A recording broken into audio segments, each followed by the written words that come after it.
I want to welcome everybody to the December 4th meeting of the Seattle Design. Our meetings are recorded on MS Teams as we post them on our website after the meeting. From 9 until 11 today, we have our initial review of a proposal to renovate significant portions of Judkins Park in the Judkins Park neighborhood. Why don't we go ahead, we're scheduled from 9 until 11. Why don't we go ahead and start with introductions of commissioners? And we'll look, when we have people who attend online, we try to monitor, in particular when we shift after your presentation to public comment, just to see if there's anyone. Sounds like there might be members of the public that attend in person as well. So we'll just, when we shift to public comment, we want to make sure that there's up to 2 minutes, opportunity to comment up to 2 minutes. So why don't we go ahead and start with introductions with Kate. Hi, everybody. My name's Kate. I'm the art commissioner. Phoebe Bilgert, landscape architect commissioner. Zubin Rao, architecture commissioner. Shireen Masudi, at-large commissioner. Ray Gastel, planning commissioner. Good morning, Kevin O'Neill, transportation planning commissioner and chair. Good morning, Molly Spatalnik, urban design commissioner and Yes. vice chair. And just architect. I'm not on the commission, but I'm Rachel Banner. I'm with Seattle Parks and Recreation. I'm the planner on this project. I'm Rebecca Fuchs. I'm the site workshop, landscape architect, and project manager. Clayton Bodwin, principal with Site Workshop. You saved the best for last. Margot Jones, personal point of view, I am the community outreach person for the project. And Phoebe will be leading us into action. Again, we have you till 11, and are you going to kick us off, Rachel? I can, yeah. And then I'm going to pass it to site workshop. But yeah, I'm Rachel Banner. I've been on this project since August. So I took it over from another team member. And when the project started, we had grand plans. We were going to renovate potentially the spray park, the playground, and 2 restrooms, as well as kind of see what else we could fit into the project. And that was because we anticipated potential other funding sources, primarily federal. In today's reality, we were able to secure a $1 million grant from King County, but we have not received any federal funding. So in today's presentation, you'll see that we have reduced the scope in Big Dream a little bit to come back to where we are today. And so the scope of the project is playground renovation and 2 restroom renovations. And the design team will kind of walk us through what each of those look like. And I'm happy to answer questions from our side. I'm kicking it to Rebecca, who's sharing her screen, and we can not yet see Where did it go? Oh, sorry, Clayton.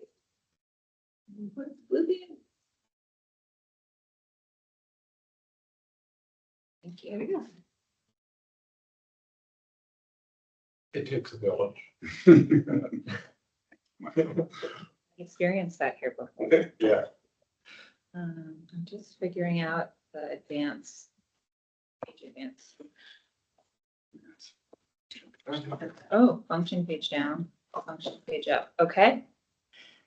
Hi, welcome to our Judkins Park renovation project. You're looking at Judkins Park in this image.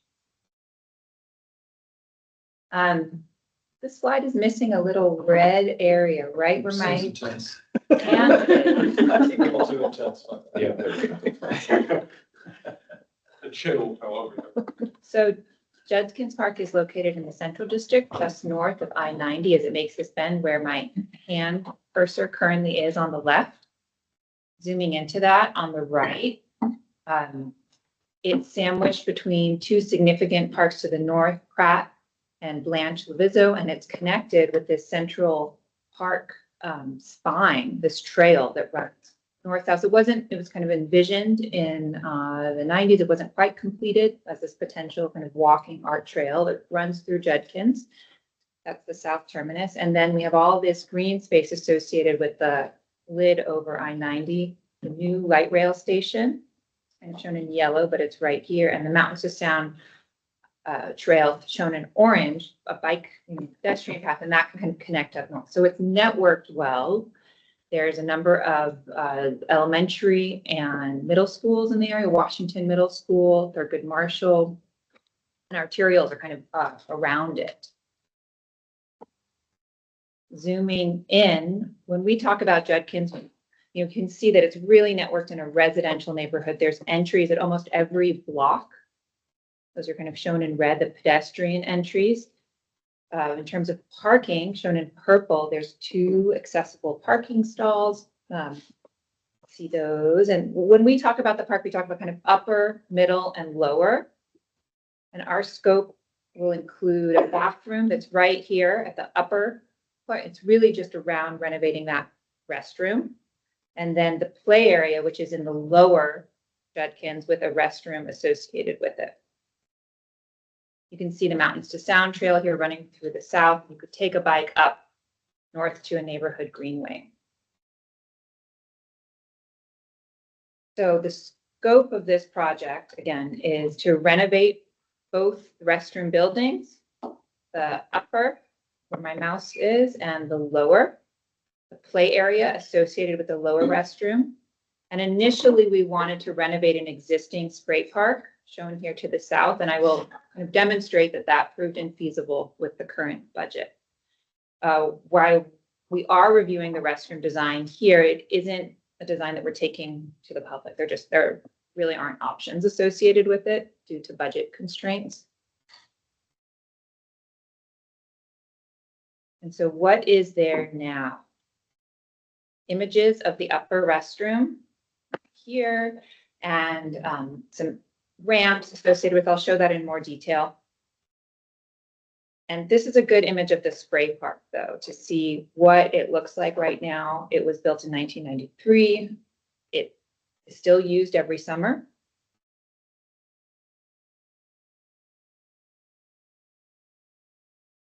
So we looked at the history of this park. We're calling this timeline History of a Land Rejected because it initially was a ravine. It was used as a landfill. And in the 40s, it was capped just with soil. And then came this wave of freeway expansion, and the community fought off, certain proposed freeways that would have cut right through the central district, on-ramps from I-90 that would have kind of decimated more of the neighborhood. And so this community really also rallied around this park and argued for it to become an open space and for more investment. Dolores Bradley was a community member and an advocate and a founder of the Judkins Rejected Community Council, and was the real force behind the spray park, which was built with community labor and funding, some city money, and that spray park is named after her. The park is still a site of, community gathering. Emoja Fest, organized by Margot here to my left, happens every summer since 1997. Just wanted to show you some image and knowledge we have of the landfill. These are some sites of images of what it used to look like. So this is from 1939, it was capped, I think in the early 50s. We don't have a geotech report, but we kind of have looked through some historic ones to try to estimate where that top of landfill is. This is an old map of the lower park. So we're just kind of have a sense of how much grade we have between finished grade and where the landfill starts. We're operating under the impression that any soil we disturb is contaminated and needs to go off-site, which, is a budget factor. And so we're lucky to have some great community partners in this project. We have Margot Jones of a personal point of view whose role is to really give feedback representative of the community and guide project's direction. We're also partnered with Africa Town Community Land Trust. And the William Gross Center is led by Ty Griffin, who's led some of our community engagements with teenagers. We're right here in the middle. We just completed SD. We've done kind of two really broadcast community events. We participated in a number of other workshops, festivals, individual meetings with key community members, and online public surveys. We have a forthcoming community event around MLK Day and then a virtual one at the end and another public survey. So what that has looked like here on the left, we had our kickoff at Washington Middle School where we gathered feedback and stories from the community too. It's called Minecraft in the Future, getting teenagers to use Minecraft to envision and articulate their ideas for the park. We participated in 2 days of Bonadori where we set up a booth. We asked people what they wanted at the park. We got them to weigh in on kind of ranked choice, play ideas. We took that same booth to Emoja Fest where we were at the playground watching people, how they used it, getting their feedback. This is called the money game. It just comes up later in a slide and we give them a budget and they have to kind of choose what they want, what's most important to them in the park. At this community event, we got some really great legacy community members. Vince walked through the park when it was a landfill on his way to school, and these are Dolores Bradley's daughters. Really important to them that her legacy is continued. 2 online surveys, we presented various concept designs, got feedback, and all of that kind of, we're synthesizing into the feedback we received, but it's a lot of information, a lot of events, a lot of survey responses, good feedback. What we heard most desired is nature trail, shade, seating and tables, the need to fix the restrooms, and ideas for the play area, that it's one large play area. Right now it's bisected by a path.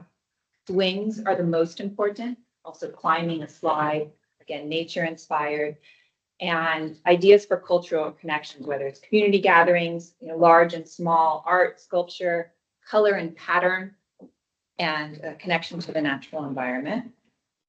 We also have these design principles that this project has: artful storytelling. We elevate this memory of Dolores Bradley, that the park aesthetic reflects its current community. We reuse site materials when possible. We look for inclusive play opportunities, make sure that it's safe and comfortable. These are some inclusive play principles that we bring really to any play project, but especially this one, recognizing that access to nature has an equity kind of issue, that so people need it. The opportunity for art and welcoming messages, that there's choice in how we play, and that there's more than just the 5 physical senses that we're engaging. Vestibular, proprioception, and interception. We think about that in equipment choices that we're making, that the cool stuff in the play area is accessible, that we have these kind of side spaces for previewing and refuge. Our community partners gave us a great idea for a color palette and a theme for the play area. These are Adinkra symbols from the Akan people of Ghana. Each one is kind of graphically very beautiful. Each one has its own deep truth conveyed in a visual form. These symbols have been adopted both by African Americans and Africans in the diaspora as like iconic of African symbolism. Just looking at some of them, like each one is really cool. The Sankofa bird may be familiar. It's a bird that is both going forward and also turning around to go back and get it. It means to honor history while building into the future. And a symbol up here called Boa Mena Me Moa Wo means help me and let me help you. It's about interdependence and collaboration. We're looking, these are just inspiring us, looking for future art opportunities, how we can bring these into the park. So summarizing all the feedback we got specific direction from SPR, from Parks on restroom program, prioritizing safety and visibility. We'll see that program in the architectural slides. Community feedback that the play area, Parks feedback that the play area has age-separated play, that this is an inclusive priority park, and that no on-site stormwater mitigation is required because of the landfill. So all the water has to go on-site. Talked about the engagement direction, and then we have this significant budget constraint, and that is what led us to we needed to remove the idea of renovating the spray park. It would have required a new mechanical room as a flow-through system, needs to be recirculating. We just did not have the budget for that level of mechanical repair. So this is an image of our kind of focus areas. I'm going to talk about the upper site first. We are following really strictly to the program. We got to fix the building, make it functional. The kind of Parks is aligned with us doing the minimum amount here that to kind of use money elsewhere, but we need to get the building to work. We need to get accessible, to make it accessible.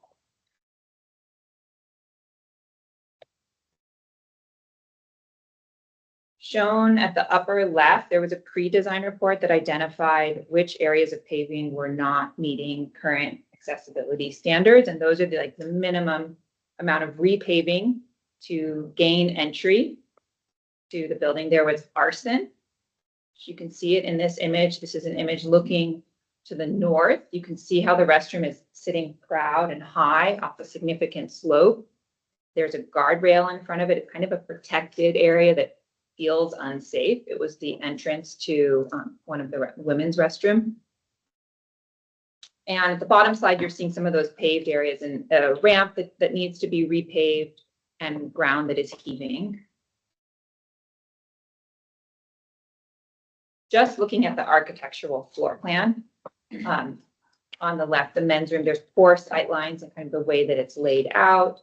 It's the poor visibility along the south edge of the building where the arson initially occurred and leading into the women's restroom. The architecture itself, is a bit cumbersome. And so while this is a renovation and not a redo, the architects are looking for ways to improve visibility by cutting holes in these big, they're not fully shear walls. So there's just two columns here that are supporting the building so they can punch a big hole in it and have much more visibility through these wing walls that occur at all four corners of the building, at both upper and lower. And what we're doing on site, we're trying to keep our limit of work small to save money. So we're focused on repaving those areas, either for vehicles, pedestrians. The black dash line is showing all those key access points. The CD Panthers used to use this concessions room. So we want to maintain that space for program. And instead of a separate men's and women's room, there's just two all gender restrooms to the north. So we are putting up chain link and kind of walling off this kind of light brown area that'll be crushed rock, not walling it, but trying to fence it off to deter people from entering into it. We're also removing the south portion of the roof overhang here to deter sheltering at that location. So these are the floor plans. On the left is the existing and demo. Where we have to keep a lot of the interior walls, both to save money and also structurally. So there is some unused space, but we are keeping the critical program. You can see the two columns here, walls. And the roof, and I mentioned, we're adding two skylights in the restroom areas and moving the south overhang. And now moving to the lower site. On the left is the existing condition. You see the separated play area, the existing building, the base scope within budget. So this is the design we're going to look at in detail. But we did draw through all these other great ideas that were inspired by what we heard from community feedback. There's no funding mechanism to add most of them, but we still this visionary plan. The site slopes, it terraces, excuse me.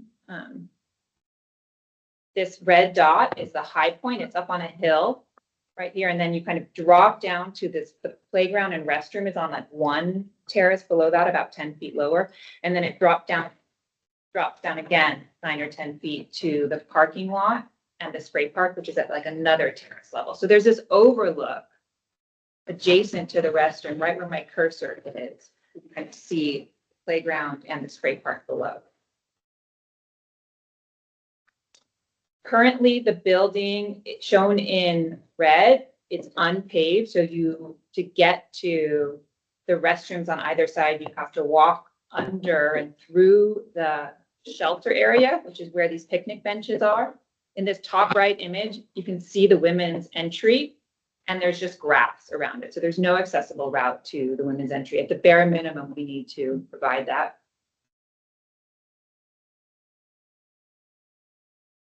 And the interiors, need renovation. Similar kind of poor sight lines, limited visibility, some areas feeling semi-private. So the program we were given for the lower restroom is different from the upper restroom. It needs to function more for changing in relation to the spray park. It was decided that just all gender restrooms, all of those could be closed at once and you don't have access to a restroom. So we have one family changing room and we have kind of separate gender stalls that way. Someone could always come in and use the common space to change their clothes. The restrooms will always be open. While the restrooms, again, are not going to the community for feedback, we did hear from Margot that actually separate gender restrooms is preferred by the community. This is the roof. We're adding 3 skylights in the picnic shelter area and then overhang. It's dark and low, that existing building. And the site design, again, we're trying to limit our line of work to save money. We're trying to reuse as much as we can on site. So retaining some existing hill steps. They're just kind of old sidewalk or kind of curb pieces. There's no handrail. Retaining an existing curb around the playground. Making a new path so that we can consolidate the play area into one big area. Adding trees. Sheeting for shade and new seating.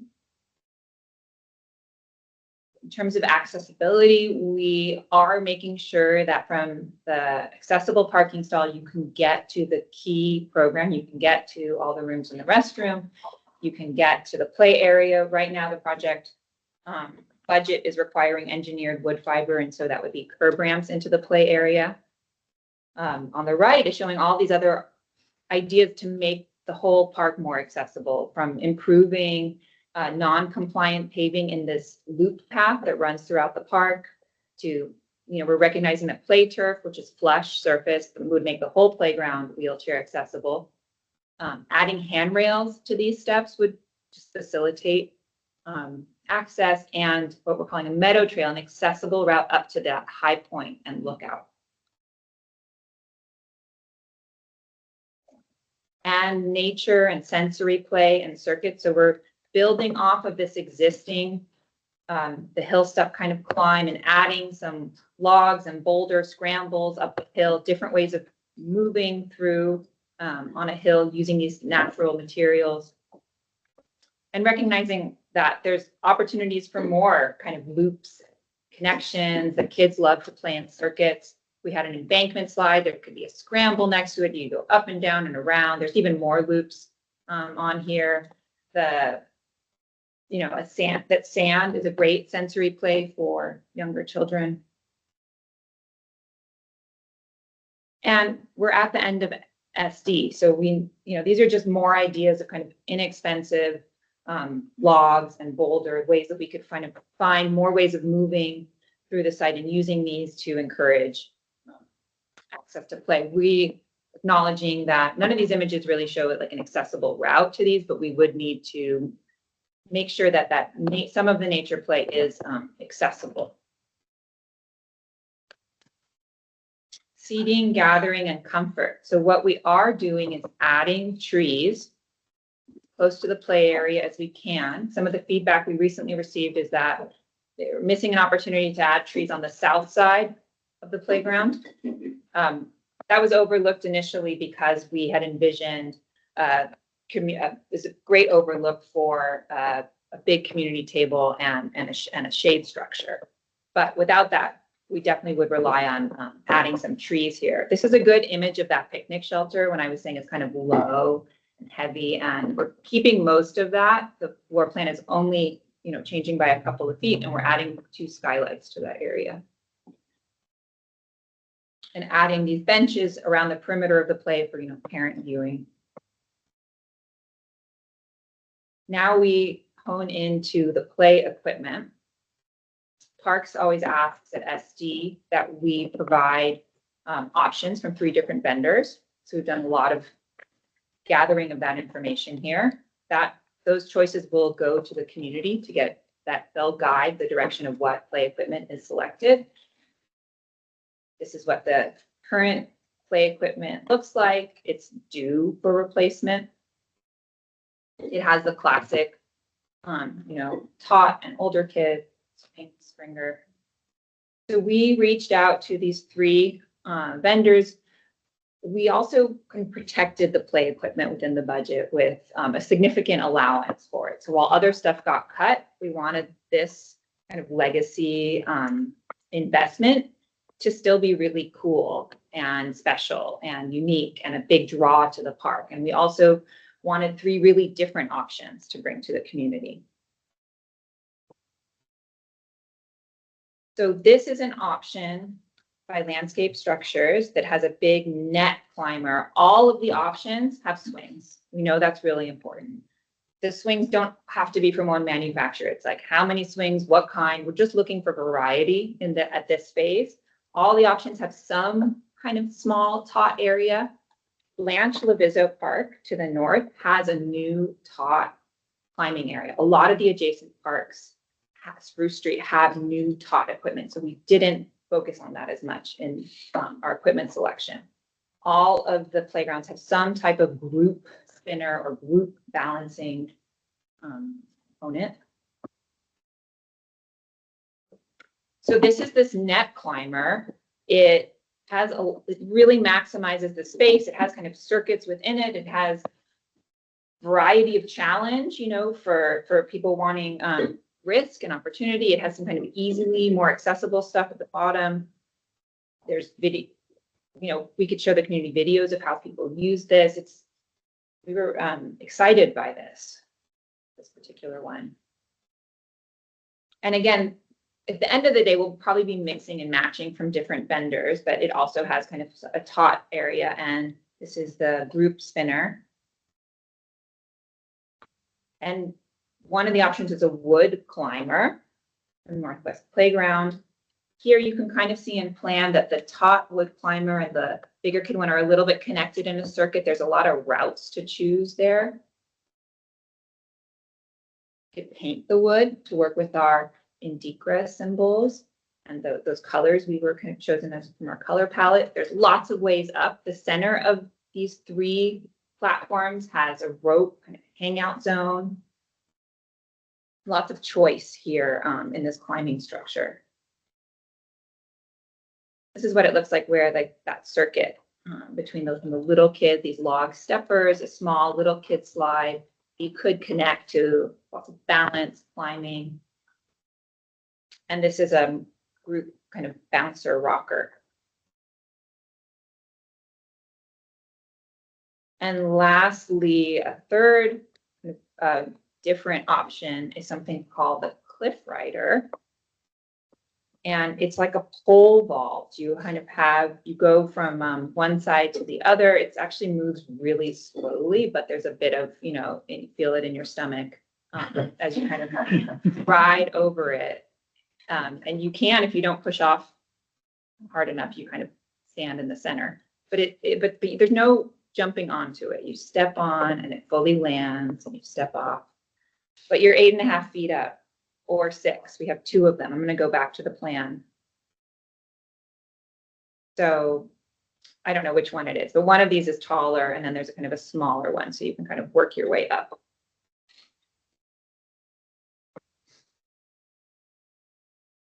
So there it is. It's a bit more traditional of a kind of like tower and then like go down. And it doesn't, it's different from, you know, that first option where there was like ropes and nets and you can kind of be on the ground and be participating and climb. This is a bit more of a, you get to the top and you do something down. But there are different ways down from the landing platforms.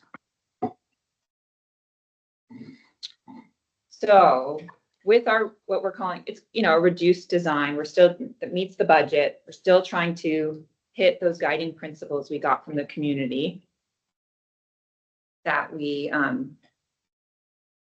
the nature part did get cut. There's, but there's hope for more planting. We do have 6 new trees and those provide shade, existing shade structure, benches, seating tables. You can see that we did put a lot of our budget and thinking into a new playground. And we're going to continue to look for opportunities for art and sculpture. This is just an idea of like ways to bring those symbols and repaint the spray park. Though we can't renovate it, we want it to feel like it's part of the play area. So there's a connection between the two. So we'd like to repaint it in colors and symbols that are also shown in the play area. Just a reminder of those guiding principles. And some of them are, you know, to come in the future, more storytelling opportunities, honing in on how the park's aesthetic matches the current community, how they feel about those patterns and colors, how we can continue to make this more inclusive in our play areas, in the equipment selection. And then the guideline of just the place feeling safe and comfortable. And so, you know, we are looking for potential alternative funding sources. We have received this Office of Arts $100,000 grant. We haven't, you know, figured out exactly where we're going to put that, but there's more opportunities that we're going to continue to look for. We're definitely open to suggestions. This additive list, we looked at some of it in the presentation, but recognizing play turf is significant cost, but it adds significant accessibility. Planting would be wonderful, and we're meeting with representatives of parks, maintenance crew to talk about alternative funding sources to get some plants and trees here. And this picnic shelter and community table that we, you know, would be a great overlook. It can also be added later. So we kind of chose to remove things that we know could come in at a later time. That's it.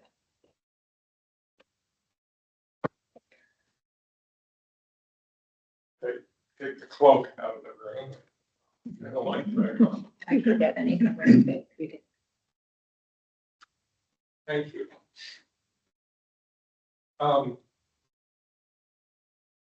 Kevin and Phoebe, before we start, we do still only have one individual, Zach McCarty. I think the only individual from the, as a member of the public who's attending today, and he's on, Zach is online. Zach, we allow up to 2 minutes of public comment for people who attend commission meetings. Is there any comment that you wanted to make? Hi, yeah, no comment as of now, just listening in. Okay, great. Thank you. Yep, thank you. And I think at this point, what we'll do is a shift to commissioner questions and then deliberation. So, Phoebe, would you like to, do we want to start in one That's what direction? exactly I was thinking. Start with questions. Start with, maybe with Starting Ben. with Ben. Sure. I actually don't have any questions. I think you guys have done a lot with a little. So.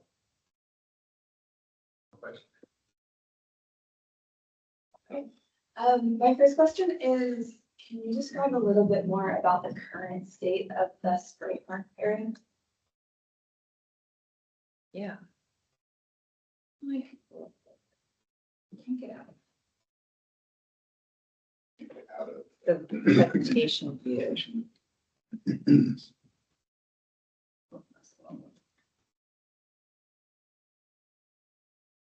talk over it. Yeah.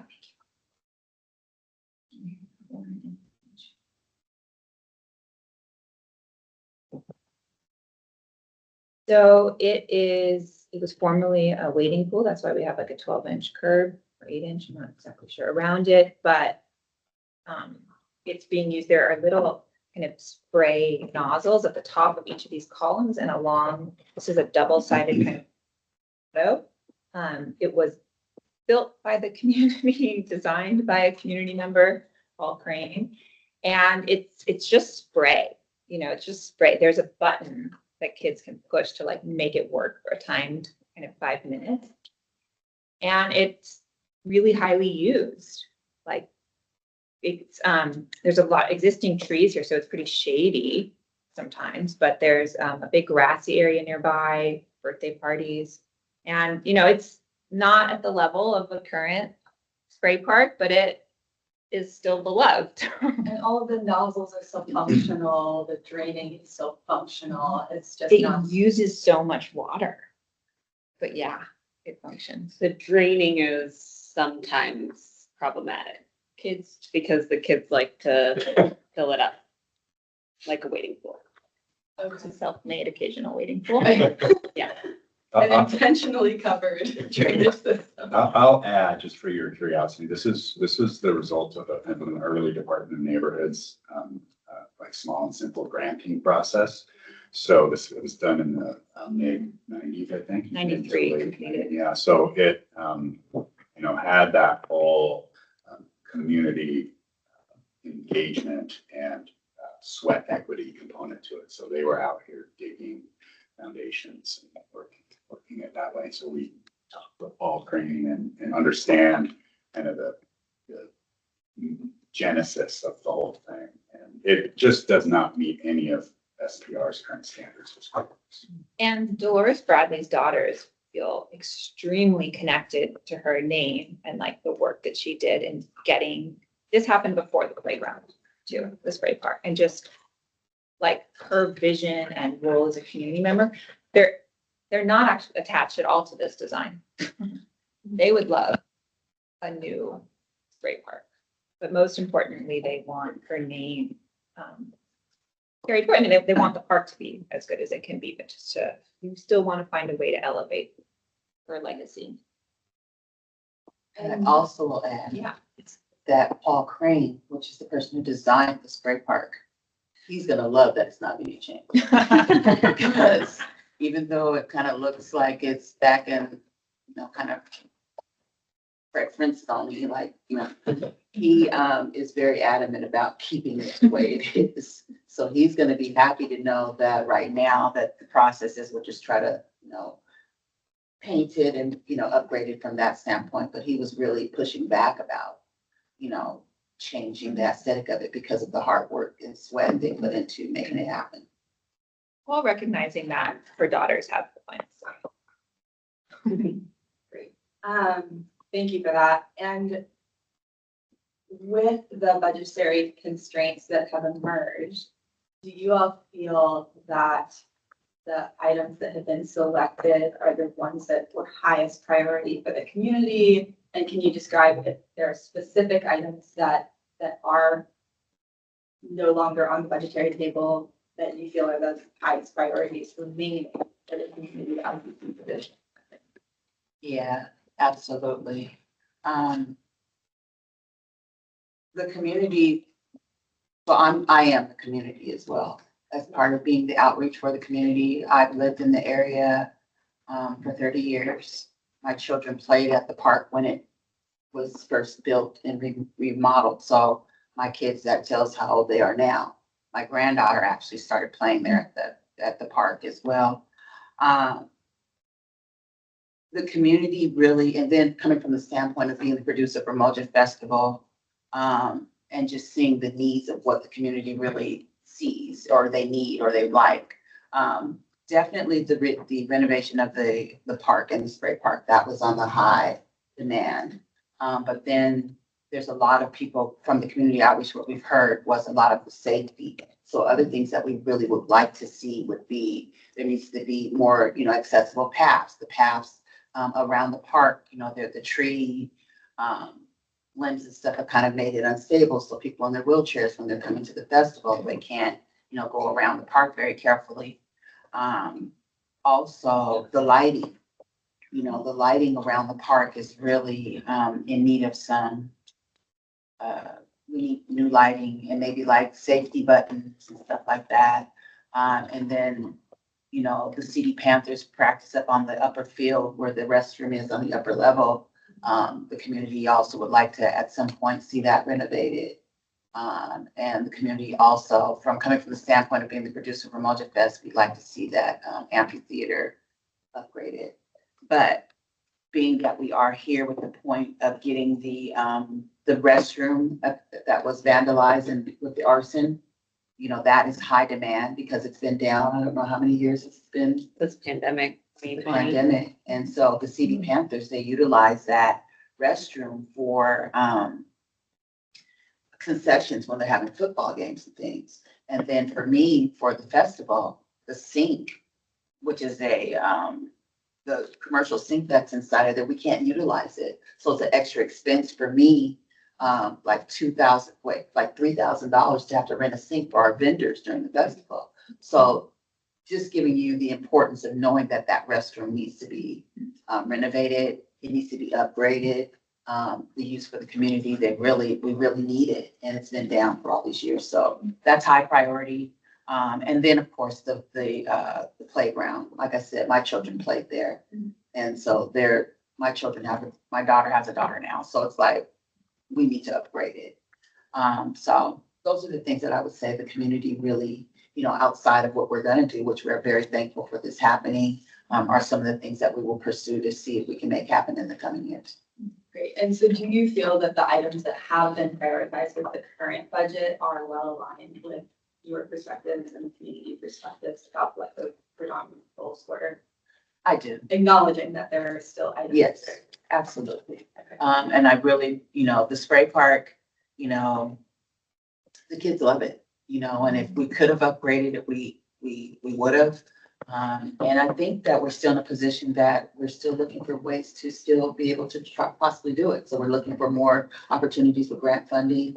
And, we'll see what we can do to still maybe get it upgraded. I could just add a little like play pad to it or something, but Yeah. we'll see. We do have an outstanding grant. It's just that the grant program is currently not functioning federal level. So there's always a chance, and it's one thing that's not easy to add, but if we were to be awarded those funds, would be like kind of our set scope for that funding, and it would allow us to do that. Okay. One final question, and then I'll pass it on to other commissioners. What are the best ways what support do you most need from the commission as you seek additional funding opportunities?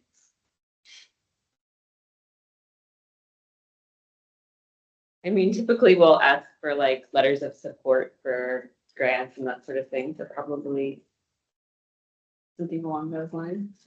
Yeah. Thank you for the presentation. Just one follow-up to your answer before. Is there any lighting being added in this phase or not? So that's not necessary, but it's a desire. Yeah, I remember that came up in Jimi Hendrix part 2 with it was part of the early station planning for the light rail station because it just is the pathways, as you know, from the east to the station are. Okay, so then we get some transit in all the papers. So the other question I have is as a follow-up to Molly's question. That you mentioned what you're doing and then what you'd like to do. It didn't look like it, but is there anything that you're doing and able to do with the budget you have that would preclude or make it difficult to do any of the subsequent improvements? Play turf needs to go in with the equipment. Good work. I think otherwise, no. Okay. So you're well set up for future phases down the road. And then the last question I have is, you mentioned the proximity to the Mountains of Salem Greenway, and I think you mentioned there's a neighborhood greenway.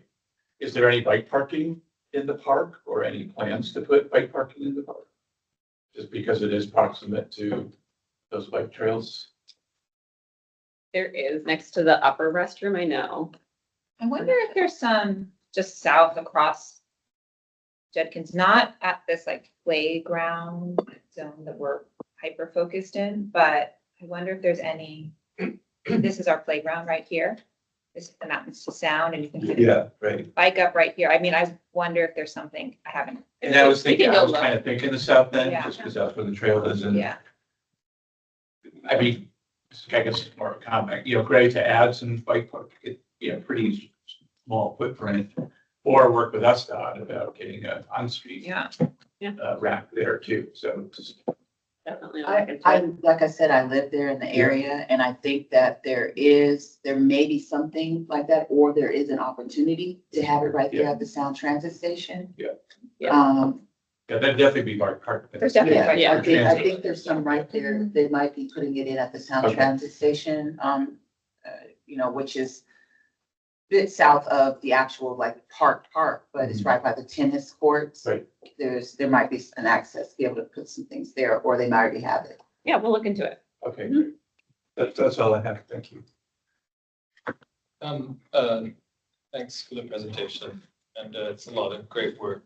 Some of my questions were already answered, because I touched more about the the restrooms in the north part of the park.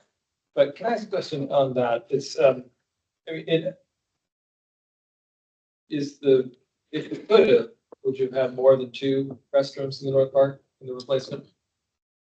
Do you want to So, do 4? Or- yeah, we had originally sketched out more restrooms for sure. We have like a waterfront for option, meaning, separate washing and just because it's so adjacent to Right, all these bigger groups. right. I will say we have to retain the building or there will be no restrooms, given the property constraints of where the restroom is located. Which I didn't mention, so maybe. Yeah, so we had to work within the footprint of the existing building. That was a constraint. And I will say the community did come back and we asked for a changing room that was specific by the spray park.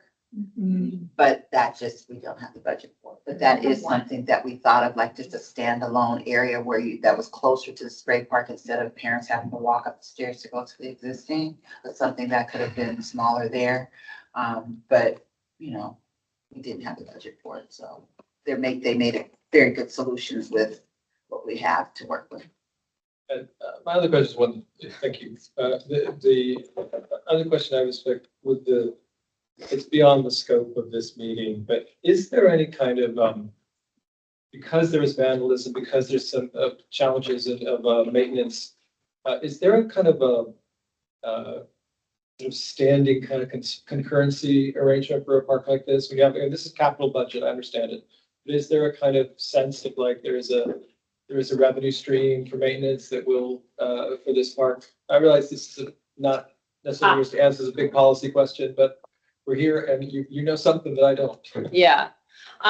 So our maintenance team is responsible for keeping our restrooms open. I think you're talking more about like if vandalism was to happen to one of the restrooms. Or just get some sort of sense that this is there's been, you want to meet a challenge and you also want to be able to sustain the solution into the future. Yeah. It's not really as specific as what you just. So, there isn't anything currently, but there is discussion around creating in our next park district cycle. So our cycle is 6 years long. It ends in 2028 and it will be renewed thereafter. Right. Of creating a fund that would be able to better handle emergencies in our restrooms and our buildings, because we have had so many fires this year, not this year, in the last several years, and vandalism. So, there isn't that fund currently, but there is discussion of one.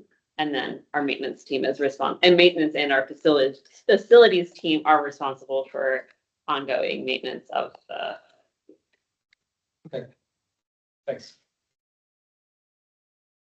Thank you so much, especially the community engagement aspect of this project, I think is very heartwarming for all of us to see. I have some questions about the upper restroom. So just filling off of what Ray was asking, the reason that there are only 2 all-gender restrooms, is that a budget straight? Correct. We're leaving that. Okay. And are you thinking that long room on the south of it to be a storage? Because there's a door to it. I was wondering if you've imagined how it's gonna get used. Yeah, it could definitely be used as storage as there is interest. We did discuss with our maintenance team if they have interest in using the space for their equipment. Especially thinking about needing to switch to an all-electric fleet. But they have a lot of security constraints around the types of buildings in which they can actually house those pieces of equipment. So they were not interested in using this building for that purpose because of those security concerns. And how does that concessions area get used usually? It's an interesting Been a long time. space. And the fact that now it doesn't have any access to restrooms, but there are two accesses, like to both sides of it. Like, how do you guys imagine that getting used? Because if it's just locked in, only maintenance personnel would have access to it, I can see the point. But if we don't, and we're just offering this kind of closed area with two doors to it, or maybe I'm not understanding it right.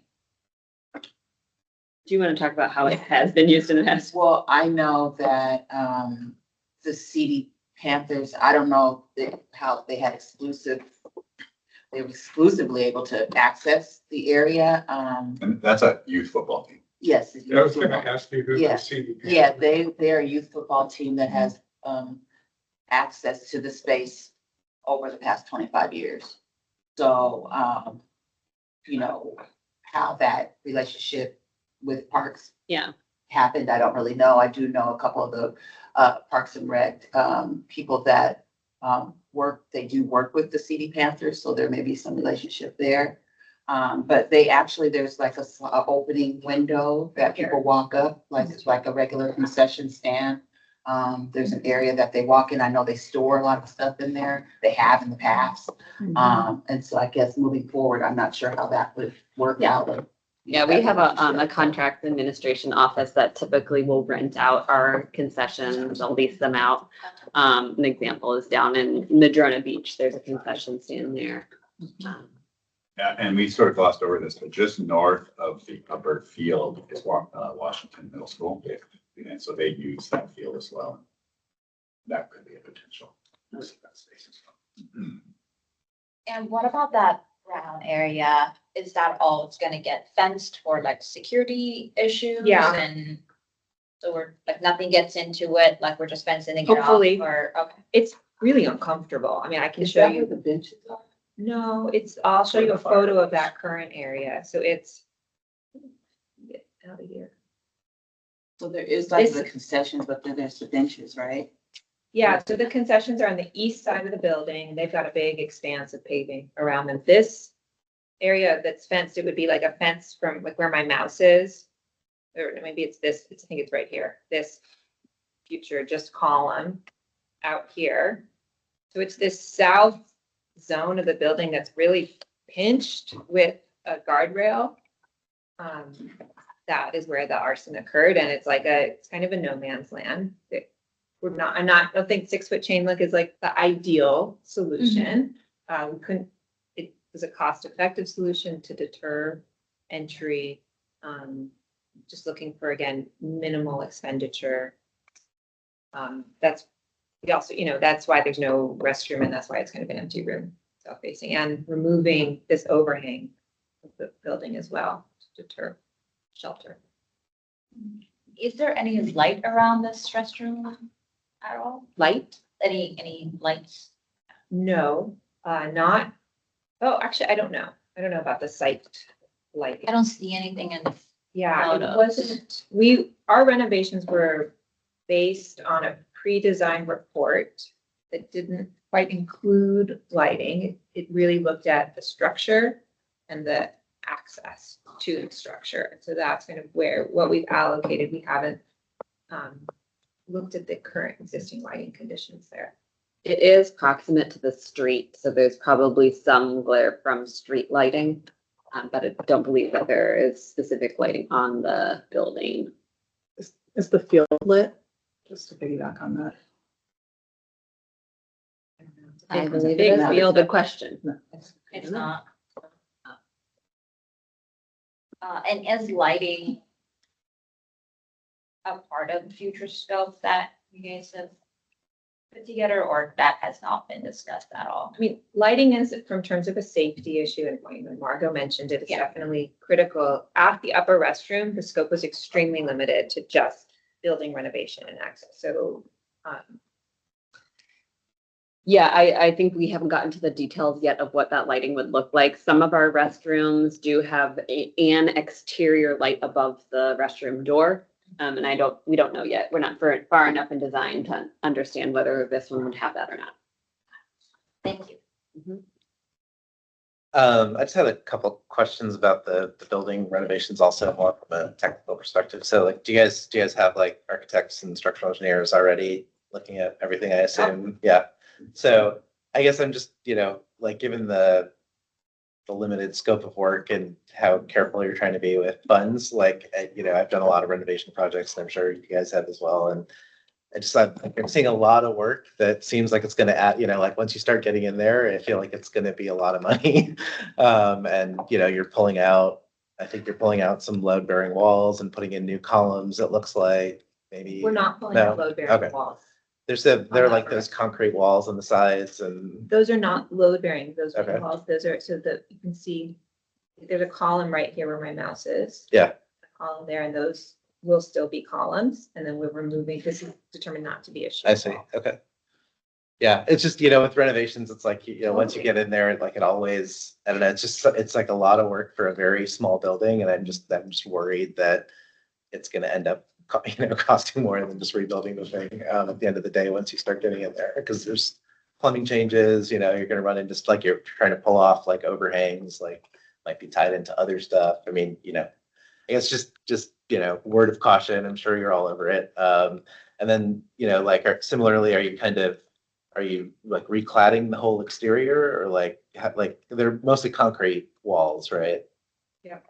But in terms of like things that would have a limited lifespan, like roofing, and there's like a lot of rotted like wood framing and stuff, it looks like, is that all getting replaced too, or? There's been Selectively. a Yeah. moisture analysis in terms Okay, of. so it's kind of like selective repair. Yeah, and so everything you're saying is Yeah. true, Yeah. and share your concerns. Yeah. And because of the property ownership and some of the restrictions Split property ownership. and some of the grant money that was funded initially and things like that, we really can't replace it. Right. So. Particularly we're doing the best upper we can. restroom. I guess that, if there's a way to get like early constructability guidance or review or whatever, I think it could be helpful, because you'd hate to get way down the road and find out it costs 3 times more than you think, or Yeah. be in construction and find out it costs, So how can we mitigate the risk? Yeah, so maybe just think about that, if there's a process way you can do that. And then just kind of a general question on the play area. It's totally out of my area of expertise, but since one of the community goals was to kind of have a more natural feeling, or, did you guys look at any kind of like play structures that have like more of a natural appearance, or,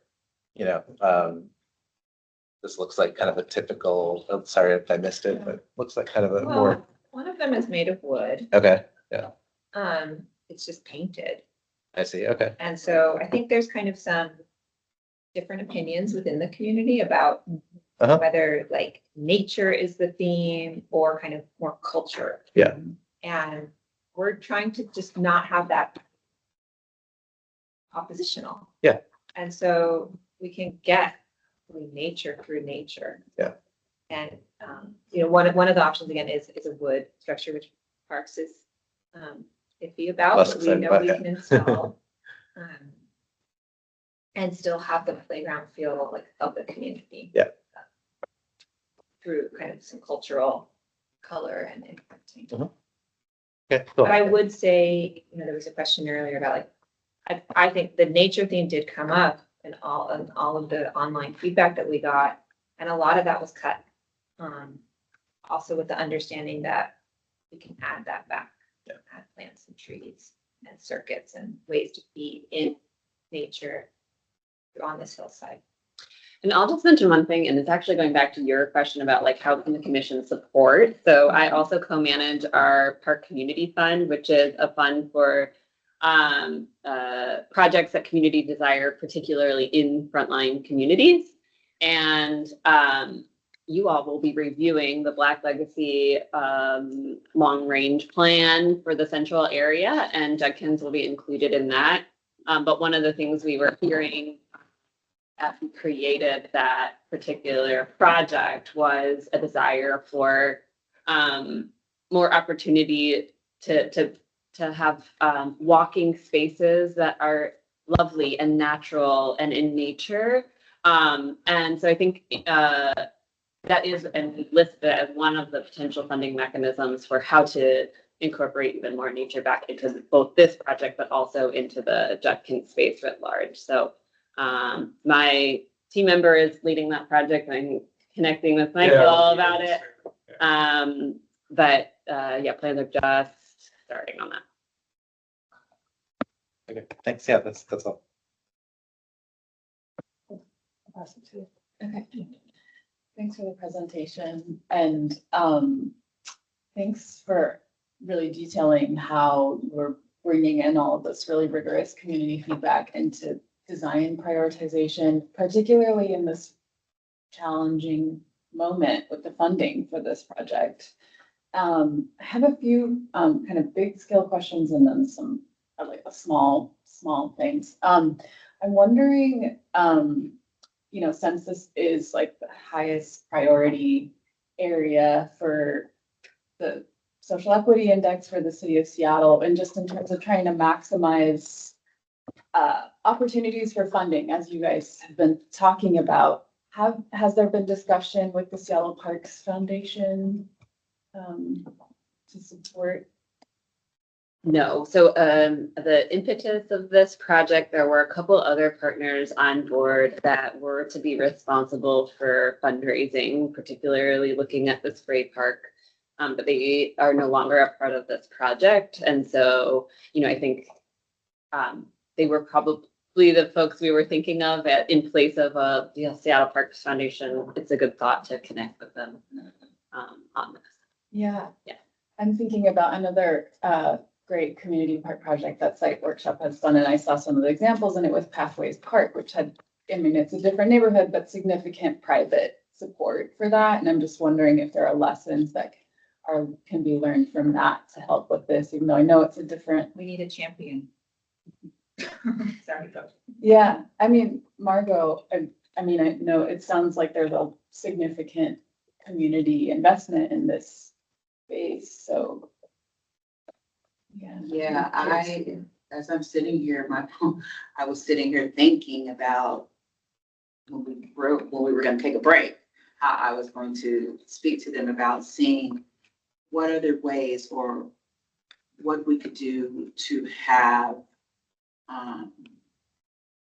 get other people engaged in the process of helping support these things that we really would like to see and the need to happen to help make this be a successful renovation for the Central District and Judkins. So definitely, I guess I might be that champ. Yeah. Yeah. Outside of what I've been doing. Yeah. I think I'm gonna change my role. We do have in both your, mostly Ty's role, but somewhat your role is like a role of fundraising as well and being that community. But like speaking from, you know, perspective of like working with the foundation, they take a cut of what you fundraise and, you know, it takes time and money to put in the sweat equity needed in order to do some of that work, which is why we're partnered with community and compensating for it. But just to say that it's like not an easy feat to be that champion. And I think that the Parks Department is looking at ways that how do we take ownership over some of that.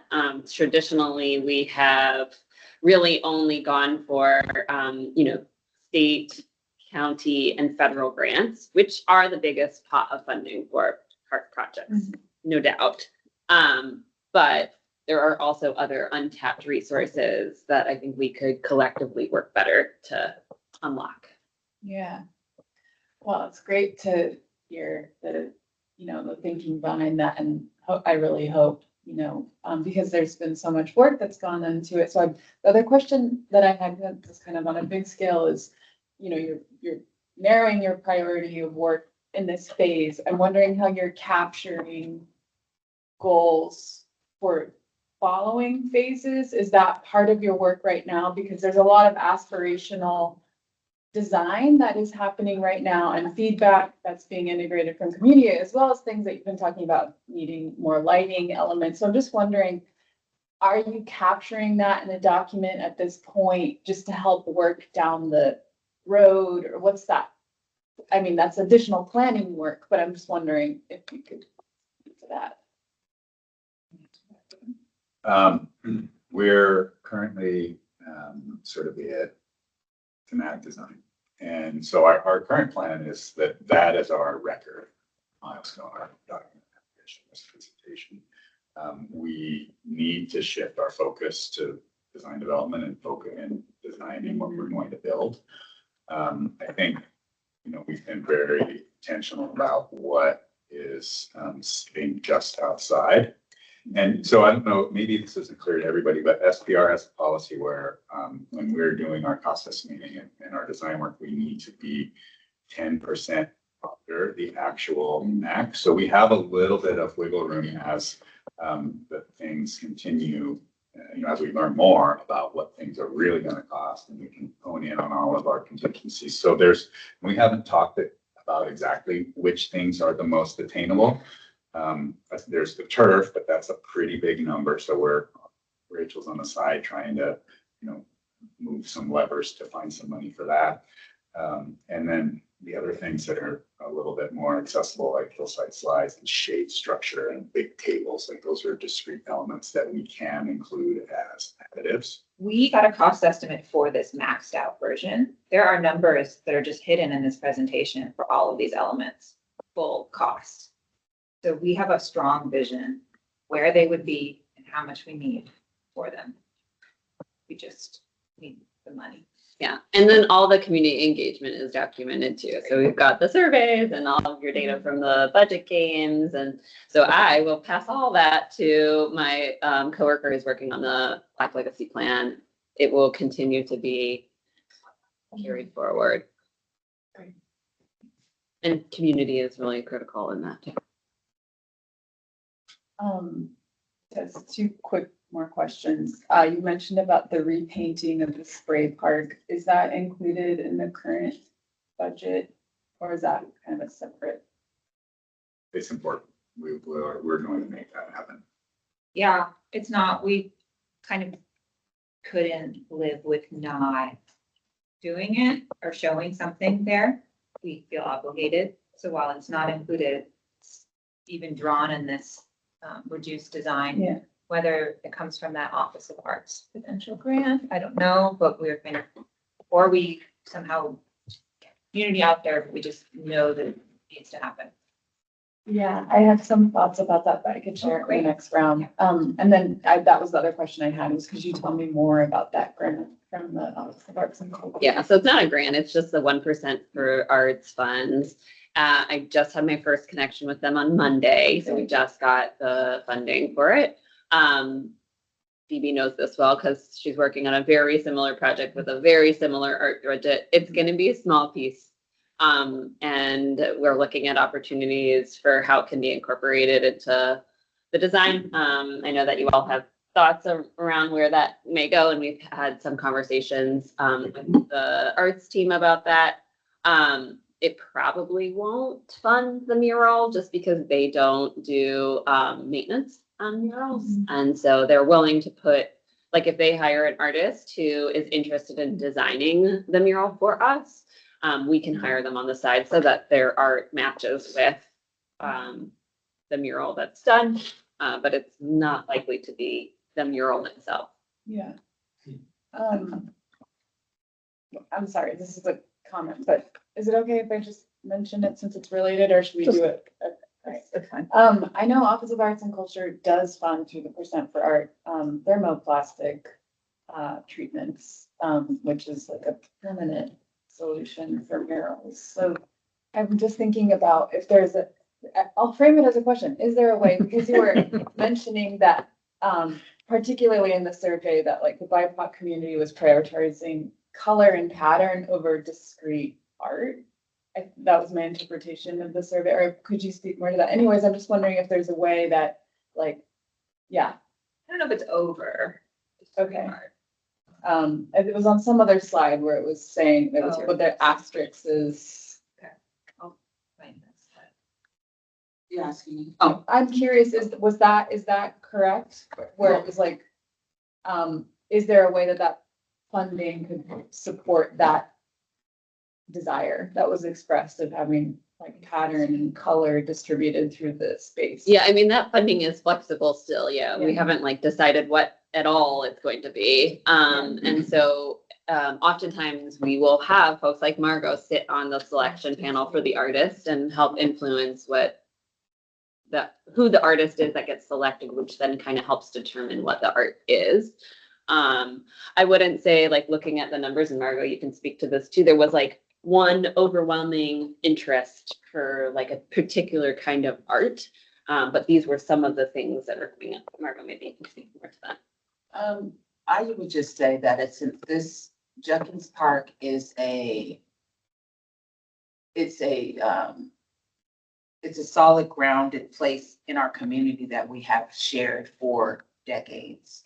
Emoji Fest has been happening at Judkins Park since 1997, but the Black Community Festival has been happening there since the early 80s. And so with all the work that Dolores Bradley and her family has done and all the things that have happened in the community, Judkins Park is a place culturally that people of color call home. And so it is really important for us to have that, the whole Sankofa and the Indika symbols and all those things, the art and things like that represented in this project. And so, that is why our hope is, and we will find ways to incorporate that kind of art because it is really important to the community. Yes. Yeah. And I have a quick question. Like, what is the total cost of the, like, if you had everything that you wanted to do or aspired to do on the project? What is the, Including the spray part. yeah, or like, what did you guys have an estimate? Or, and I'm not, Was it 4? We haven't been thinking about that. It was like 4 point, because I've been Yeah. on this project, it was like It 4.3. Yeah. something like that. Including That was with everything in the recirculating beginning. new. Everything. it's kind of like your wish list design, where you put everything in there. Yeah. It was more than double our original budget. I think it was triple the original budget. Typically, what I've seen is like, we're best at fundraising for double our budget. Realistic. Does that include some of the accessibility improvements? Yeah, so I feel like the cost estimate we got, which didn't include the spray, was 1.5 to 2 over this number, Plus the spray. not including the spray. And that included, in terms of that wish list plan with all the accessibility, so it was done for that wish list plan, which did not include the spray. So the spray is another one. Another 1 million. So that. Construction So costs. so that puts us at around 6. It started off big. Mhm. And so that's another priority for the community is that, with all the engagement that we've done, this is where we're at. And so when we come back and we tell the community, this is what we have, this is what we can do. And I think that this is just an opportunity to just let them know that we, will work to try to make this happen. The things that they really want to see on top of that. Yeah. Just have work to do. So if you guys know of any grants that. Appreciate it. Yeah, it does, this park did qualify, so I keep mentioning this federal grant, the ORLP, Outdoor Recreation Legacy Program with the federal government. Not many parks qualify, this one did, and it's up to 15 million, but you have to match it. So we had applied for that and a regular land and water conservation fund, which is up to 2 million. So like, that's why these grandiose plans were there to like think about what we could do, and folks were feeling positive at the time, and unfortunately we are in the realities of today. one thing I will mention is we are doing at SPR a spray park study to understand, where, like, the condition of all of our spray parks and what we need to do in order to repair them, which could lead potentially to funding for that again in the next park district cycle.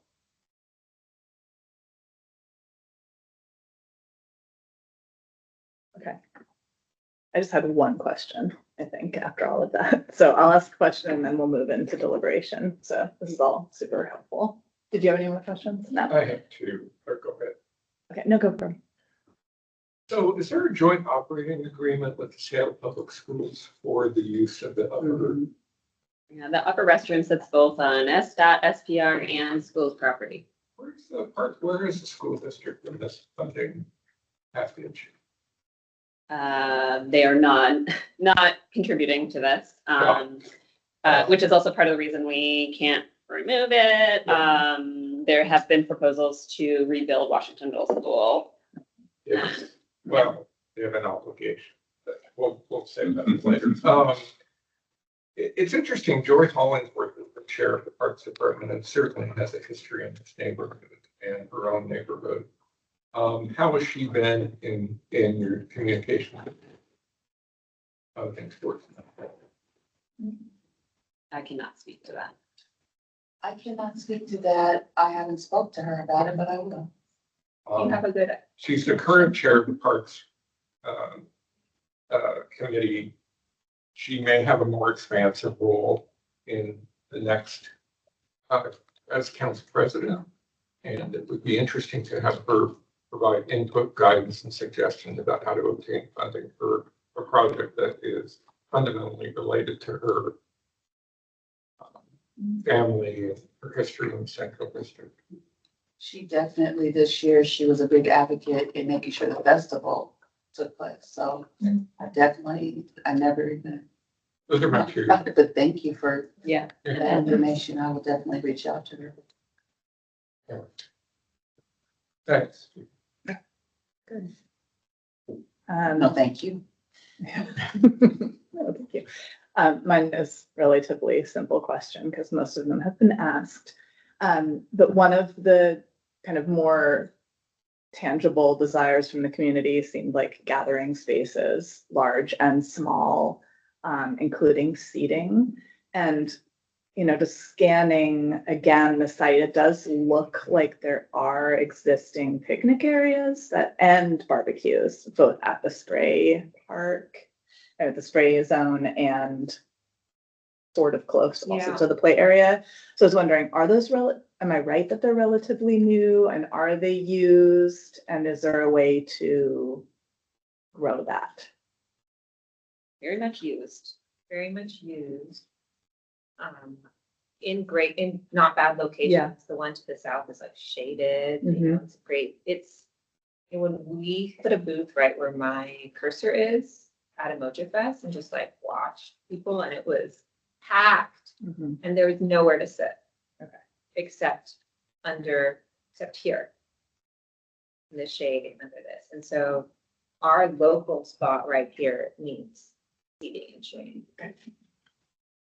Then my other question to that is, so you said you provided extra seating, but I was having a hard time. These are benches, these black lines on around the perimeter of Mhm. the play area, or just bench seats that kind of would face inward. This one would probably be backless. As part of this rock log scramble, we might have some larger logs that, stacked right there. There's opportunities for more, we'd love to have there's a little spot you could make here, and we also wanted the grander gesture of another picnic shelter. But open to, suggestions on additional seating ideas.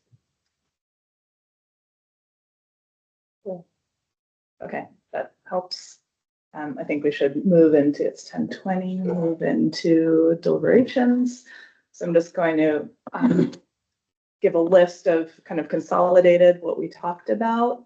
I feel like a lot of it, we've already kind of, it always happens, we've kind of moved into comments or kind of ideas. And I think you've also answered a lot of our questions coming into it. So thank you for such a great conversation already. Just a little list. Okay, so kind of overarching things to talk about, and we'll just go around each topic. We won't go around in a line. So anybody who wants to talk, please talk, commissioners. First is just talking about the overall project scope and program and the deployment on the site. Again, we've spoken about many of these already. Second, design concept, overarching design concept, and then that synthesis and how it's responded to community engagement / community priorities. And I just cited when I noted this too, that slides 12 and 17, if we also just want to see that list again, and I think we've already heard, I think really clearly also from Margot, where the importance that we have those up too is helpful. Then just kind of tangentially from that, how community involvement and partnerships have informed the design and outcome, or how they can continue to.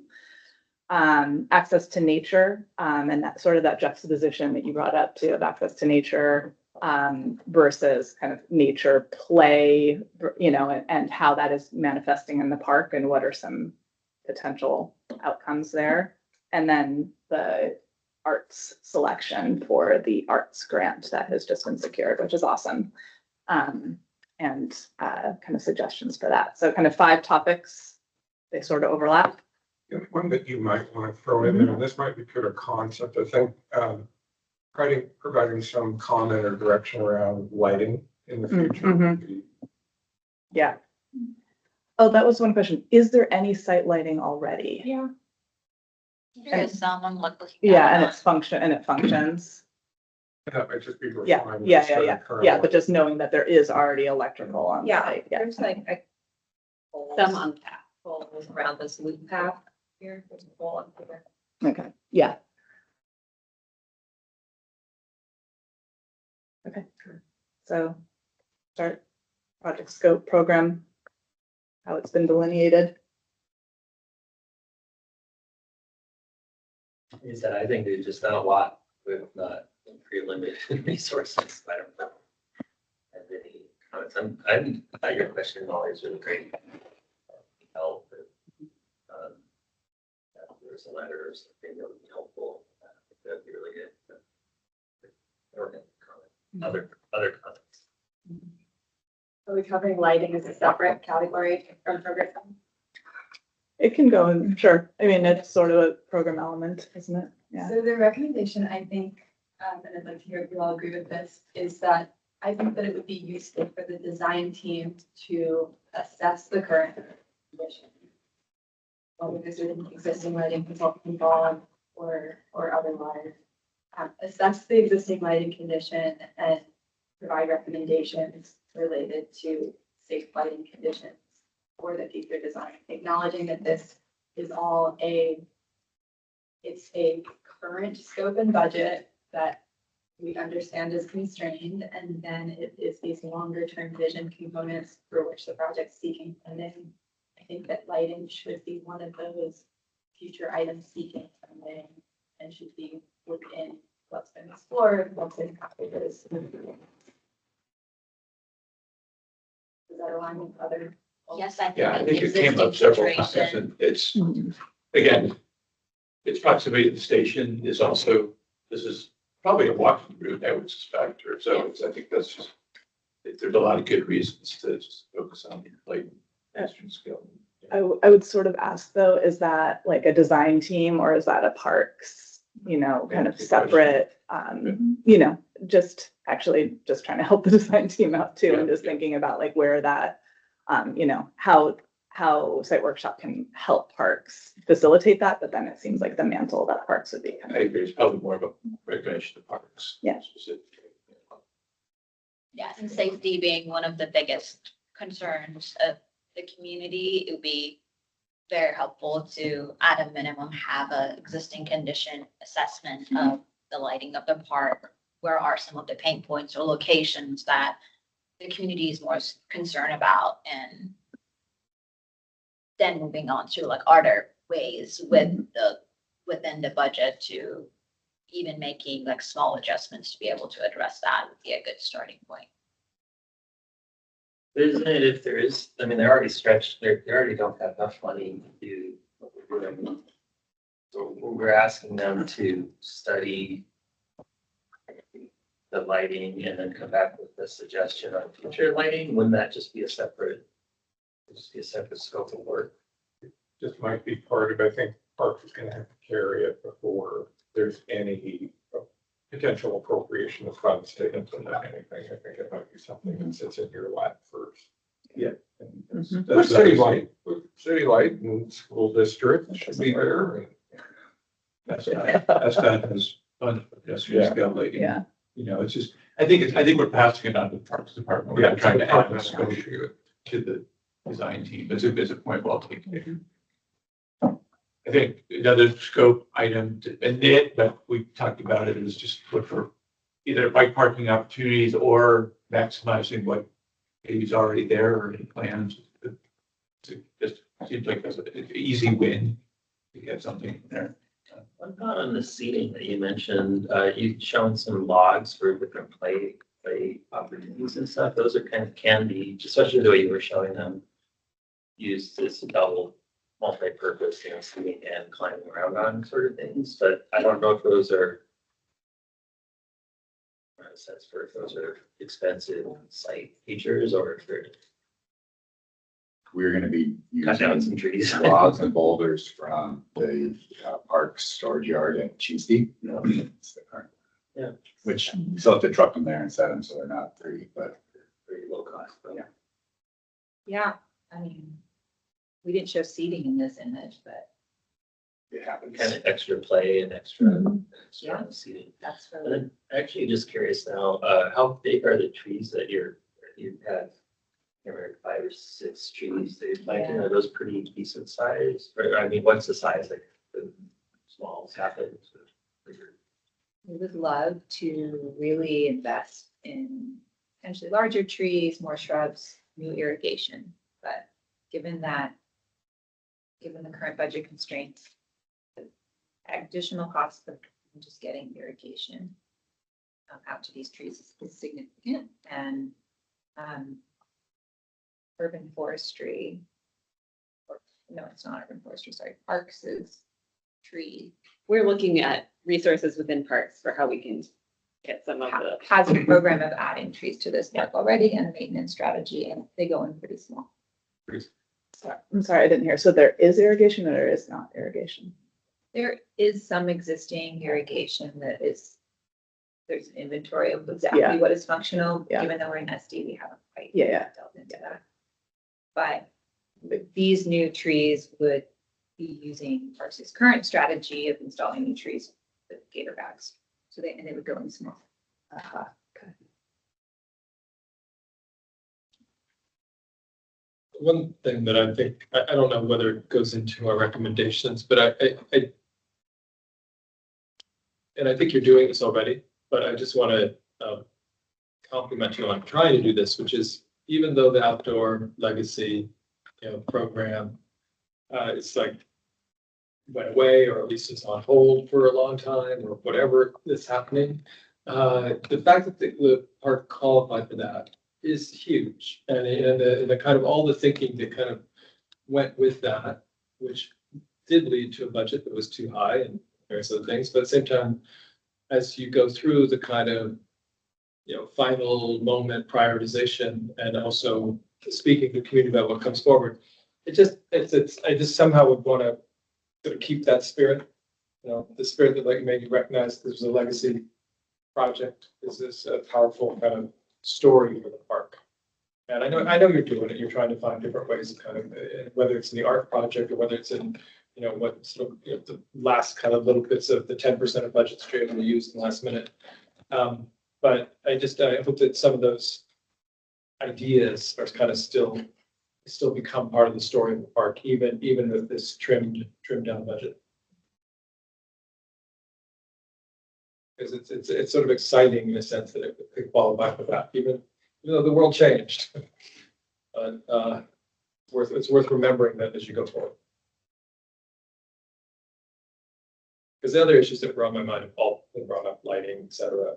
I don't know, I mean, you can only, it's the problem with prioritization.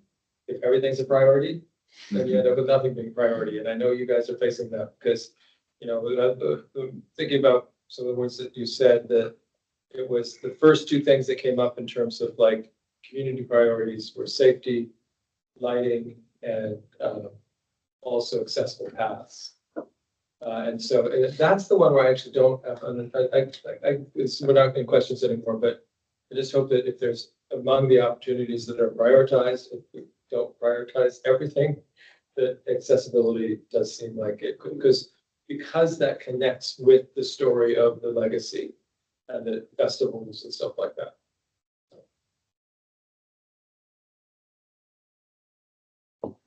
But Sorry, and I think this is more of a question, but it's related to what Ray was talking about in terms of other models. I mean, the Garfield Superblock project is another great partner project in the neighborhood that might be worth, you know, reaching out to. Yeah, I mean, you, obviously there's a connection because of site workshop. And I'm sure your relationship too in the neighborhood stuff. Anyways, just mentioning that in terms of like scope, It is an collaborative excellent opportunity. model about how a neighborhood group was able to convince the city council to provide more extensive funding to realize a community asset that needed to be without Seattle public school participation. There's a Robert pattern. Stevens, right? There might be a pattern. Yeah, and Robert, how many years that got? he's been Yeah. fighting for that for years. Yep. Yeah. So that is an interesting piece of the priority evaluation is timing and schedule, right? Because raising more money takes so much more time. Pathways Park was 7 years we were working on that to raise $7 million. And, you know, Garfield's 25 years, even beyond that piece, it was still another 5 or so to get, you know, once it mobilized. So it does take time. And so that's a conversation with the community as well. Like, can we, and so that's part of the thinking with the phasing, right? Like, well, let's get something now. But it's still, you know, as things evolve, we don't know. There's gonna be a little pause in the project after DB. Where we go from there. And I actually think that's one of the things I would say is that by making a very concise footprint, that really affords future flexibility, that you can keep on moving, like you just said. I think one other thing that's programmatic and related to phasing, I think the one item that you mentioned may have more challenges in future compatibility as future phasing is that turf. But you did mention that you feel that there are ways to make that future compatible. Yeah, I think the only question is the elevation, she said. The surface, right? Because with the wood chips, you're down below the adjacent surface because you need a bathtub to contain all of those parts.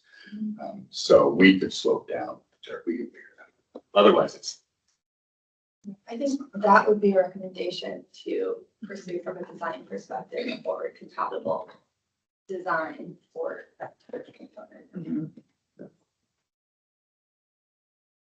I know you already spoke to, since you already have these documents, it's, maybe this is redundant, but, and we don't know how long the phasing will take, but if with Garfield Superblock as an example, I mean, 25 years, it's a big change of hands and project teams and so, yeah, I know you're not going anywhere. Nobody's going anywhere, but, just thinking about, because we did have this aspirational moment, that yielded all of this big picture visioning to just for your documentation purposes, for support for future advocacy, to make sure there's like a cohered collection, which I know you already kind of have this, but in case there's any other missing elements, maybe from a lighting survey or things like that, just to have something that supports advocacy work down the road.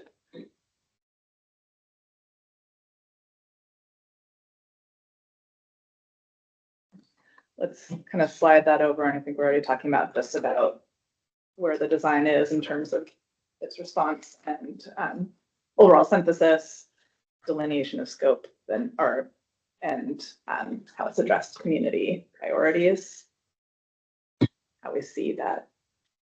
I think it was really helpful to hear Margot tell us that she does feel that the current selections and prioritizations for the current budget do feel like they align with community priorities. Thank you for that. Agreed. The one comment I had with that is, I do think that there is some potential flexibility, like you have a number of seating opportunities that you have outlined with the benches around the park. And I do think that there is potential there to explore different kind of massing situations, right? If there is a desire to have different kind of groupings, right? Because right now it's kind of like set at kind of an individual kind of like play area response, and it could have a little bit more of a social response. So I think that there's some continued iteration that could be fun there, and I think helpful to get, I think, additional community feedback. And I think that kind of ties back in nicely to what people have said they'd like to see there. I'm not sensing that's a recommendation, it's just a comment. Yeah. Aligning the seating to use versus programming. Yeah. But I think with the small scope and the small amount of things that are actually in the scope, I do think it's really important. Yeah. One thing I want to make sure if we're, that is understandable within the materials. And it may just be that I forgot that there's a slide with this, but we looked at the accessibility of the investments themselves, making sure that we're understanding how that's connecting to existing accessible routes. I think is super important as the design progresses. We understand where the accessible routes currently exist and how it's connecting to the portion that is next. Would you like us to go over that now, or is it just to keep that in mind? Yeah, it seems you do have that fairly well delineated. Yeah. I think. Works. Yeah, Great. yeah.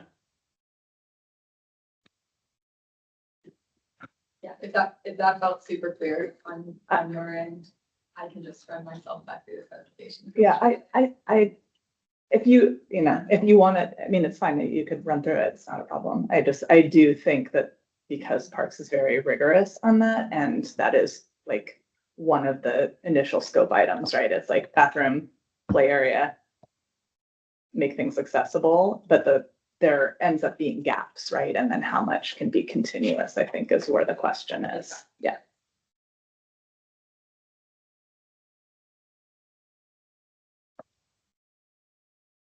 So I don't want to take up time. No, if we yeah, don't yeah. have time. Just go for it. Yeah.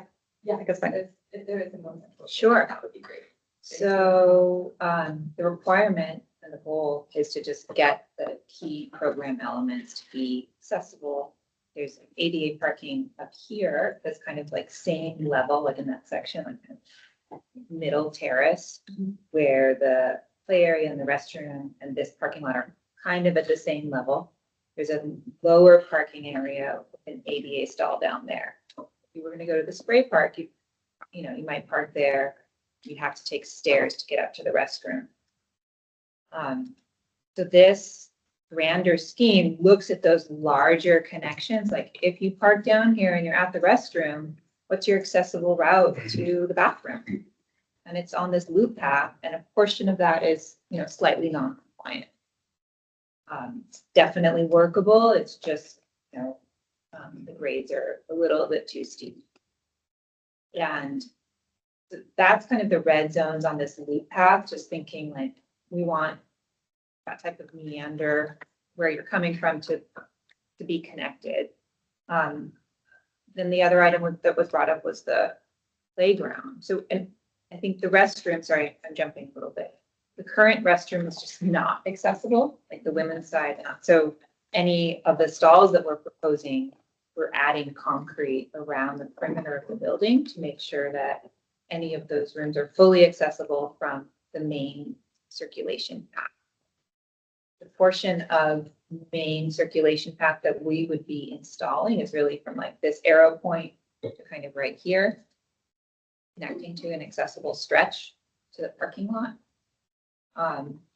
You know, my thoughts are that the turf, you know, and just trying to get that playground fully accessible, and then noting that little things like handrails, it's not that expensive, doesn't make it, you know, it just would add a lot. And then this type of loop path, and then the upper restroom is kind of, it's, all the paving routes are there, they're just old and warpy, and we just need to fix the ones to get you to the concessions and bathroom, the ramp. So that's kind of the bigger. One point of clarification, the playground on the left image here is fully accessible. It will be fully accessible, technically. Wood chips are not great, but officially they are an accessible surface. But turf makes it obviously, makes it much more accessible. And then Easier. pedestrian and bus arrival to the site, how does that relate to? Yeah. So that area that we were just looking at is kind of lower Judkins. In red are key pedestrian routes. So there are all these entries of like all these blocks in this residential neighborhood. This is a primary pedestrian entry, and purple is like this is that lower parking stall, parking lot with an accessible stall. And this is that upper one that I was saying has a route. You would walk along this red route, get to the play, get to the bathroom. So that's kind of the pedestrian ways in. The bus routes are about 1 block and 2 blocks away. They run north, south. And there's a stop about a little, it's not quite here. It's like another block north. It would get you off. And then the light rail station. Those are relatively steep hills from the bus line. Yeah. They're not necessarily accessible routes. And then it's in yellow. It's right where my cursor is. You would, Can I just say? yes. At 23rd and Judkins, 23rd and Judkins, there's a bus stop. So there's the light. Here's 20. Oh, so down here, I'm missing one. Yeah. You're saying right here. Yeah, 23rd and Judkins, there's a bus stop. Thanks. And then there's another bus, then half a block down is the transit center. But then you go north, 23rd and Judkins. So you do go down a hill, and that's accessible, right? Take you to the straight. Then you go up and then you're into the play area. Okay, great. Thank you. Edie, you can keep going on the recommendations front. I really appreciate that. Well, I don't think I was doing, yeah. As we have any more comments, I think we had 2 more topics, just planting, sustainability, kind of access to nature, and then the other one was arts and art funding. So if there's any more comments there, because we should continue to cycle through, and then I'll just summarize in a second. Are those separate, combined? I think they can be combined right now, because I don't think they'll be. So just go slowly. I think I'm being kind of like sneaky in this problem solving. I don't know if it like works, but I'm just thinking of one example with the percent for art where it involved an artwork that also oftentimes when pathways need redoing, like with SDOT or something, generates percent for art, and then an artwork can take place in the ground plane. I'm thinking of 2 precedents with that. The Chief South Trail, Brian Feddersen worked on a project that involved putting in ground plane art that helped accessibility. So I'm just wondering if there's a way that to look into, ask people at arts if a ground plane artwork that needed revamping of the surface in order for the artwork to be installed could be like a combined consideration. I'm not sure. They may say, no, we only fund the art, and SDOT or Parks has to do the path, but just something to think about Another thing for concerns, about making sure that the percent for art, whatever gets funded, has meaningful community connection. I think just like really reinforcing, Office of Arts and Culture, they're really tuned into that. So there are ways that you can narrow the scope of who the call goes out to, that it's just specific to artists in the neighborhood or things like that. So there's ways that, particularly Margot, if you're, can be involved in those conversations to make sure that it's one and the same, for reaching these goals that have already been articulated in the project. One potential for collaboration for the repainting of the spray park, at least for like consulting, is at SDOT, there's a gentleman named Davi and Cisco, and I'm happy to put you in contact, who I talked with about how to affordably paint surfaces if you're not doing thermoplastic. So he might be a great contact just for consulting with, he's already within the city of Seattle, so, you know, a couple meetings or something, I'm sure could just be something that happens. So he could be a great contact, and this is just me saying, I live 10 minutes away from the spot, so happy to be there for the day that you need to paint. Full service. Yeah, so those are, I just like asked Office of Arts and Culture about ways that like the installation that may necessitate improvements, I don't know, but maybe there's a possibility there. And then having community involvement in terms of the selection process, and then finding ways potentially for maximization with the painting from consulting within the city. Yeah. I guess the turf could be multicolored and have the art painted on it, or. Yeah, I Maybe mean, that's the. yeah. Most of the time, those kinds of things are called like art enhancements, you know? So it's like the line between percent for art and enhancement, though, can sometimes be muddy. Not muddy, because it's just infrastructure that sometimes needs more support. So I don't know. It's just something to talk about. Yeah, Like that. started that conversation. Yeah, we won't answer it now, but we'll get to it. Yeah.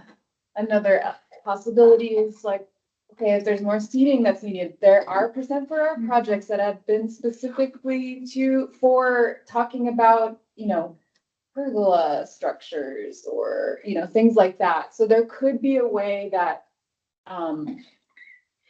defining what the proposal is being asked for. Yeah. Yep. Functional art. Yeah. Yep. We will start those. It's a small budget. Yeah, I know Yeah, it's not 100K can go away quickly. Yeah. But. That includes their management time and the design of the artist. All the better to have like a local. Yeah, but I do know of Yeah. like 200K projects that were kind of a ground plane or like a structure, so. Yeah, and I have, started it, we'll continue it. Yeah. We're Yeah. getting close to Yeah. time. Yep. Any other comments? And then I'll summarize. what we've got here. Anything else? No. Okay. Anything about additional planting or desire to see more planting? Always would be good. Okay. Before I kind of just go over the overall summary of the comments, were there any clarifications? My one question, and I don't know at what phase this happens, is given that this project is a much smaller scope than originally intended to come to this commission, is what is the expectation for review moving forward?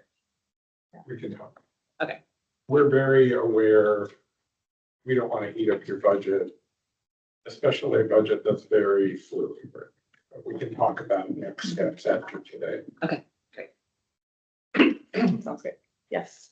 So one just, before you wrap this up, I just want to re-emphasize how meaningful Margot's representation of the community is and want to encourage the team to continue as you do seek additional partners, funding partners. You described some of the benefits and challenges of working with various partners. And so just want to encourage continuing to work with Margot to understand how each one can best increase capacity, but also understanding the challenges and benefits of each partner. So I just want to encourage that to continue to allow her level of involvement and capacity, acknowledging that she's also doing a lot of other important work in the community and needs the ability to do both. I appreciate that, because, like I said, I'm passionate about it. I love my community. I'm vested in the area because I've been there 30 years. Like, I've raised my family, and I just want to see the best for our community, and I want it to be beautiful. Deserves it. So thank you for that. Appreciate it. Thanks. Okay, so overall, I think you've already heard, we're really appreciative of the project. Thank you for so much time and involvement and coming to us when, we just want to be helpful. And I think that's what we talked about today. We always talk about as a commission, but I think that's our overarching role, is to really just be helpful in terms of helping you do the best work you can do. And then in this case, you've heard it today of we'd love to issue, letters of support, help you with additional funding. Kate always has ideas, kind of spreading tendrils for art, right? So I think there's so many different enhancements that we'd really be happy to help with. Just to kind of summarize the comments so far that I've heard, so I'll go from comments and then just a couple of recommendations, and then we'll take a vote.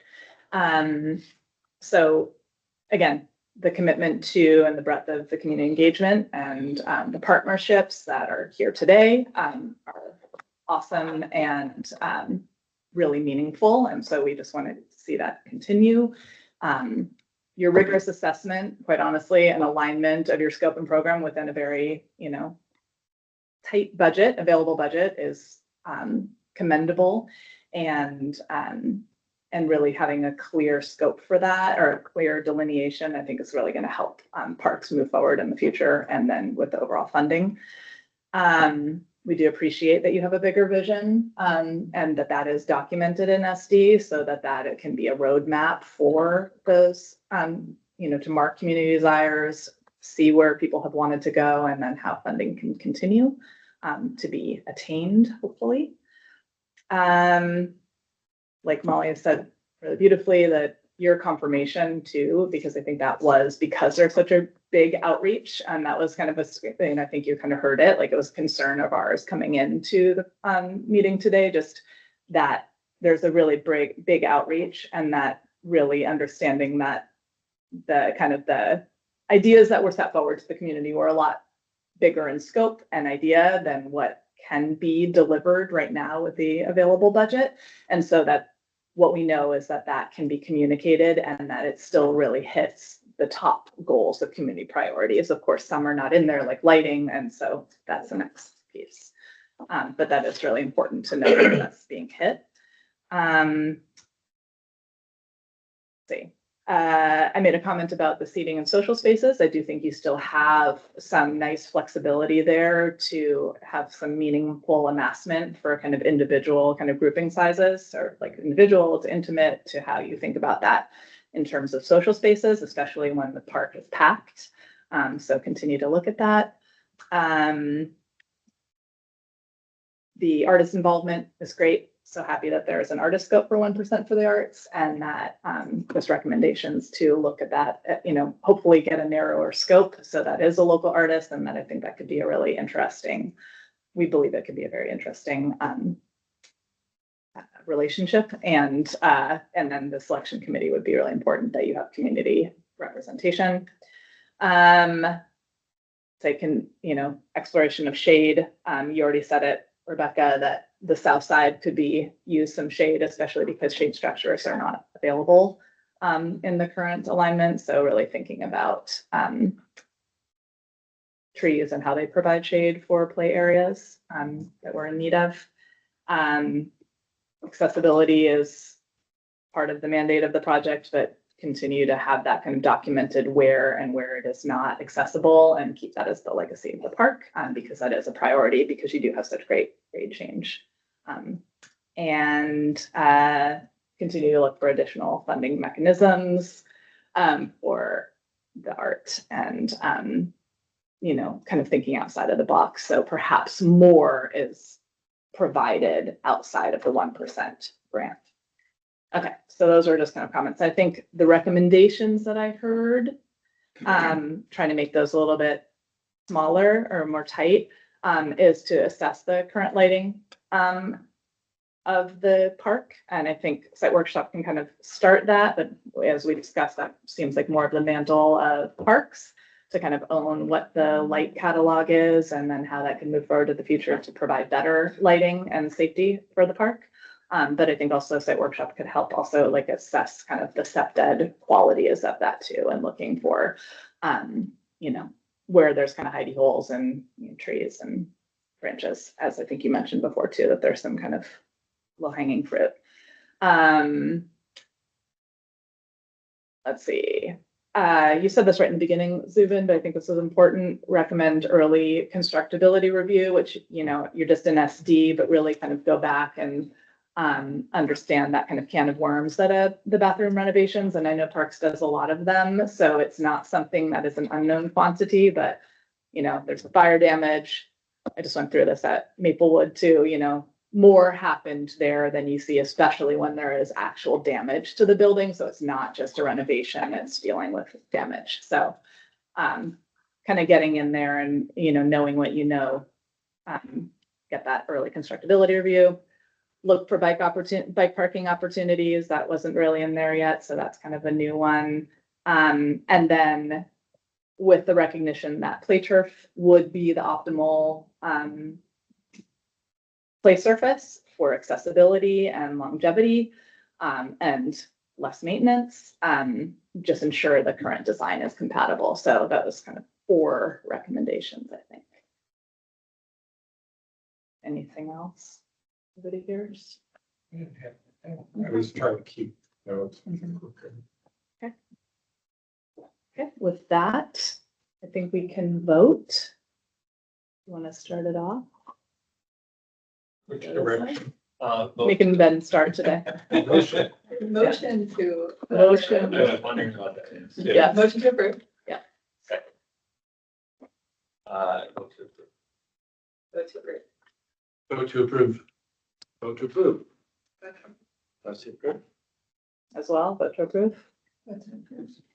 And I'll just say, I think it's embedded in our action, but Michael, we could just really we're voting to approve the project we're seeing, but we're also really strongly supporting partnerships, other funding opportunities, and what we can do to help with that. I mean, I think everybody said that, but I think we're serious. We want that part of our, on the record, is part of our action as well. So, Thank you.